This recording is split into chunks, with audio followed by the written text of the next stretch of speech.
مساء الخير عليكم. هاك جديد اليوم تلاقات بيرتران امار في البي جي دبليو 2015 ودوك نعطيوه quelques questions بيناتنا برك. اوكي. Alors bonsoir Bertrand. Salut, bienvenue, salut l'Algérie, soyez les bienvenus. Merci Bertrand de nous accorder ces quelques minutes. Je sais que tu as une journée très chargée, surtout aujourd'hui, le premier jour de la PGW. Ah, c'est la course, c'est le premier jour. En plus, pour la première fois, la Paris Games Week a ouvert à midi pour la presse. Tu as pu découvrir les jeux dès midi. Et ça, c'est cool parce que généralement, les autres années, ça n'ouvre que pour la soirée. Et on voit tellement de gens qu'on n'a pas le temps de voir les jeux. Là, au moins, c'est cool parce que déjà, le salon n'est pas ouvert et on a déjà une bonne visibilité des jeux présentés, quoi.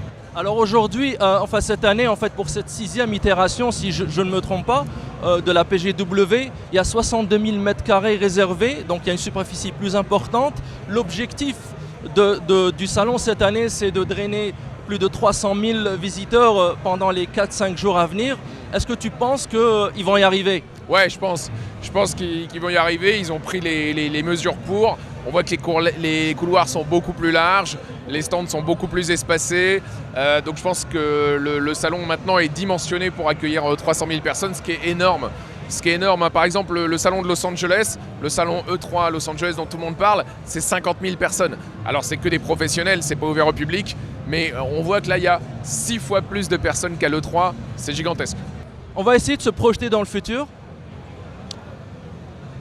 Là en ce moment on dit que il n'y aura plus de prochaines consoles en fait physiques, en termes physiques. Il va y avoir, tout va être hébergé sur le cloud à condition d'avoir des connexions haut débit. Ce n'est pas le cas dans tous les pays du monde. Alors crois-tu que, on va parler de Sony et de Microsoft, crois-tu qu'ils vont sortir PS5 et Xbox One 2? Honnêtement, c'est une vraie question que tu poses là parce que Sony a investi dans le cloud gaming. On voit que le cloud gaming ça marche très très bien maintenant, mais ce n'est pas dans tous les pays et ce n'est pas dans toutes les régions, même dans les pays qui ont du haut débit. Donc je pense qu'on ne peut pas répondre à cette question. Mais même toi, tu ne peux pas répondre à cette question? Moi, je dirais que naturellement, l'avenir fait qu'on n'aura plus de console. On jouera avec sa manette sur sa télé et ça arrivera par Internet, ça c'est sûr. Maintenant, quand? Peut-être dès la prochaine console. Là, Sony parle de sortir, enfin il y a des rumeurs comme quoi ils vont sortir une PS4 Plus un peu plus puissante pour faire de l'affichage en ultra haute définition en 4K. C'est sûr que s'ils font ça, ça leur permettra de sortir une nouvelle machine sans sortir une nouvelle console. Donc je pense que ça permettrait de rallonger le cycle de vie de la PS4 pour peut-être faire que la PS5 soit virtuelle, quoi. Alors une dernière, Bertrand si tu permets. Ouais, je t'en prie. Que devient Reset?